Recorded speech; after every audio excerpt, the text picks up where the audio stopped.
Kevin Durand from The Strain is here. Kevin, how are you? Doing terrific. Yourself? We're doing fine. Saturday night, we have no lives. We're doing a radio show.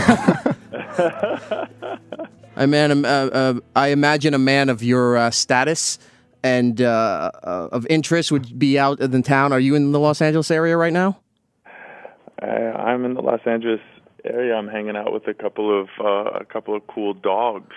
That's how busy I am. I'm hanging out with my homies. So you're staying at home is what you're doing.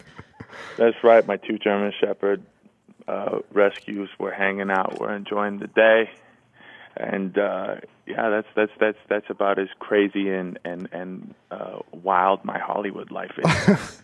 Kevin Durand. He plays. I can never get this right. Is it Vasily? Vasily Fett, right? Vasily Fett. Vasily Fett on The Strain, which is Saturdays 10 p.m. on FX. And you sound completely different from the badass that your character is.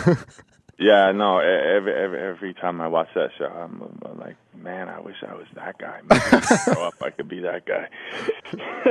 You play a rat exterminator on the show who winds up becoming a vampire killer. Mm-hmm. Have you read the, what would you call them, Matt, graphic novels? No, they were... Are they comics? No, they were novels. It was Guillermo del Toro and I think Chuck Hogan, right, did a series. It was 3 books, I think. That's right. Actually, it's funny. I just started rereading the Fall, which is the second book in the series, just to kind of get me back on track, so that we can do things right again, season 2. You know. Well, we're 10 episodes into season 1. It's a 13-episode season for now. How do you feel the story and the direction of everything has been going compared to the actual novels? You know, I really love the novels, but there's something about seeing the way that they're executing the television show. It's really cool. It's really visceral. I think it's really masterfully done. You know, I'm really grateful to be part of the team, and I was a fan of the book, so it's cool to get to see it come to fruition right in front of my eyes. You know, it's really cool. And I'm sure working with Guillermo del Toro has got to be pretty awesome. How did that work out for you? Getting did he select you? Did you go out for the part, or? I got a call from my agent saying that Guillermo del Toro and Carlton Cuse wanted to sit down with me and talk to me about The Strain. So I had 3 days. I read the first book, went and met them. Obviously, I mean, being in that room, I was very, very interested in hearing what they had to say, and they told me they wanted me to be Vasily, who was my favorite character. So I thought that's really cool. You know, usually when they call me in, I have to play like this really terrible, dark character most of the time. Usually a really bad guy, and I get to be this cool, stoic, heroic Vasily Fett on this show. It's pretty cool. Well, with Carlton Cuse being one of the guys that had called you in, and I guess you had worked with him on Lost, that's a pretty dark, bad character that you played over there. So I can understand your trepidation. That's subject to interpretation. I thought Martin Keamy was he was a poet. He was some people just kind of see him as being, so he killed a bunch of people. He was just doing his job. That's it. Taking orders. That's all. I mean, you were working for Charles Widmore. What more do you expect? You don't expect something nice to happen. Fair enough. That's it. Well, actually, it's funny on that show because people are always telling me that he's such a bad guy, and I was like, well, I'm working for this guy who basically said if I don't kill all these people on the island by a certain amount of time, that he is going to go after my family. So he was checking his watch a lot, kind of going, okay. I have another 25 people to go in the next, it's like a short period of time to exterminate a lot of people. And now Carlton's got me exterminating other types of beings. So it's pretty fantastic. You get to work with Carlton again. You know, he's just putting such great stuff out there in the world, great television out there, and it's nice to be on the team. Staying with Lost for one moment here. Now, everybody has their own opinion with the way the finale took place and how the series ended. Were you a fan of the show before joining the cast? Did you know all the storylines, or did you have to kind of play catch up when you got the part? You know what?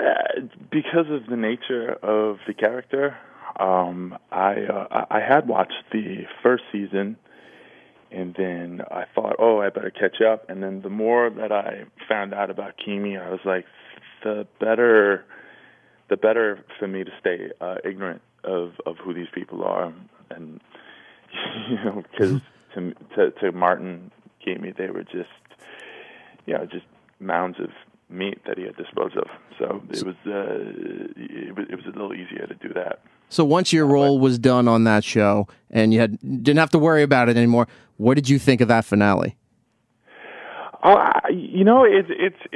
It's really interesting. I'm right now I'm full-fledged into Dexter, and everyone's telling me. Well, sir, you're not going to like that finale either. I know people are telling me that, and I had no issue with the ending. I mean, I think the way that they kind of traveled along with that narrative, there was a lot of things were cryptic, and a lot of things were left to kind of try to figure out for yourself. So I kind of felt like they left on the same note, and that's kind of what compelled us to watch every week, Yeah, but people just don't like that. People need, at least in America, they need to have it wrapped up. You can't leave it open-ended. I mean, look at how pissed people were with the Seinfeld finale, and that gave you an ending. They just didn't like it. They hated Sopranos because it didn't give you anything.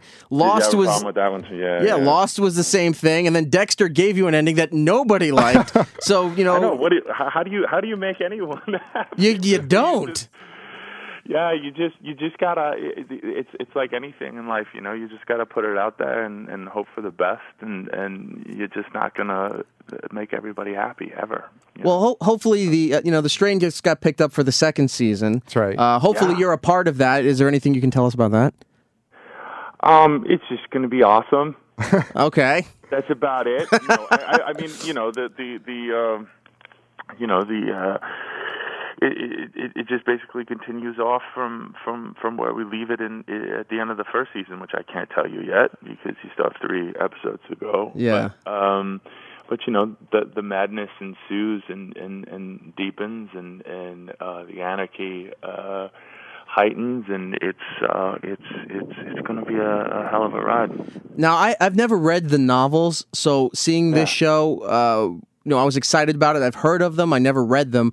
And watching it, I've been enjoying it because it's a nice take on the whole vampire culture where it's still a virus in the blood, but it's not biting people on the necks and like the whole Dracula mythos.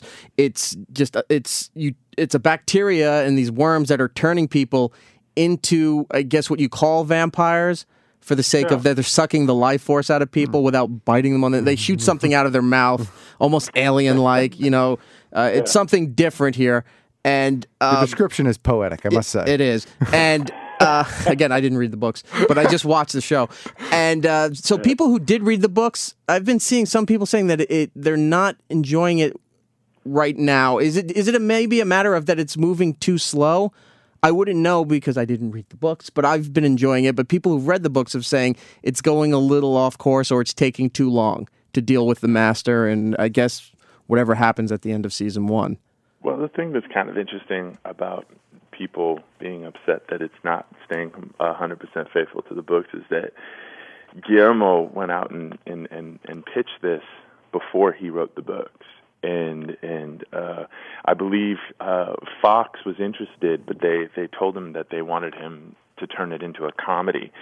And then that's when he kind of said, okay, well, forget it. A comedy? How does that work? Yeah, I know, I don't know. So he kind of just kind of shook his head and went off, teamed up with Chuck Hogan, and they wrote the book specifically with the purpose of turning it into a cable series and fleshing it out. So the book really kind of serves as a skeleton. And interesting. A good television series is often it's like a constantly changing, evolving kind of entity.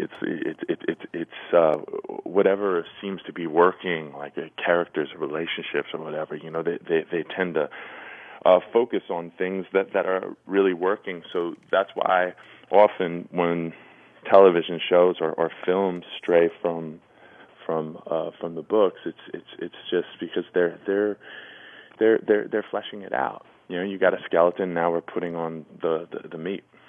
So I'm saddened that some people are like, yeah, but he doesn't do this in the book and blah blah blah. But the book was written so that we could do this. You know? Yeah, see, I never got that, because a lot of the times these shows and miniseries and whatnot come out and they're based on books, and I have not read those books. Look, I'm not a reader. Right. I should have, but I haven't. And you see online, like after the first episode or during the first episode on Twitter and stuff like that, where they're saying, this is different from the book. That character is not the one that was in the book. And sometimes you just can't do the book exactly because of television, be it limitations or, like you said, the evolution of the story and going into a different direction and maybe making it better. A lot of people just say, I don't like this because it's not exactly the book. And I don't think that's a fair assumption.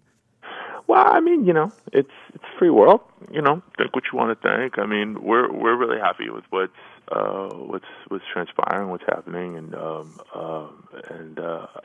lot of people seem to be really happy with it. And for those who aren't, I'm sorry. Let me tell you.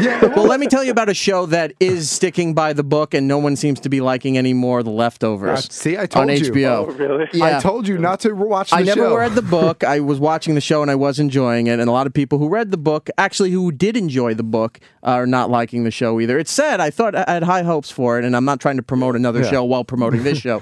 But I'm just pointing out the fact that not everything that's in the book is better than what was on television. And we just said that not everybody is happy with anything. Right. So there's always going to be haters, right? Yeah, and that's fine. That's I always think that really good art inspires reaction. Sure. Right. And I honestly, a lot of the time, it kind of doesn't matter what the reaction is as long as there's reaction. You know, and so. That's all right. They might say, well, this isn't like the book, but, you know, hopefully they're still tuning in and maybe kind of opening up to the possibilities of where this narrative is actually traveling. And, I mean, I love the books. I read them before shooting the first season, and now I'm reading them again before the second season, and I really dig them. I think they're great, but I'm excited that it's not verbatim because I don't know what I'm getting in the next script, and that's kind of exciting, you know? And it's a lot more fun this way. Well, I don't know anybody could not like the books, and if you don't like the books and you're not liking the TV show, I don't know what to tell you. I mean, the TV show has been great. How do you not like the work that Kevin has been doing on The Strain here, Sundays, 10 p.m. on FX? And if they don't like you for that work, they got to like you for Lost. And if they don't like you for Lost, Kevin will always love you as the Blob in X-Men Origins Wolverine. Oh, thanks, man. Thanks. Yeah, it's been a great trip so far. Playing a lot of different dudes, enjoying my time, you know, kicking it with my dogs in California. It's all good. Well, you have one of the more fascinating characters on that show that helps move things along. As long as they don't kill you off at the end of this season, I would love to talk to you for the start of season 2. Definitely. Ooh, he may have said something. Kevin Durand on Twitter is One Mighty Tree. He's the star of The Strain, Sundays, 10 p.m. on FX. Kevin, thank you so much, man. We really appreciate it. I'd have a good one.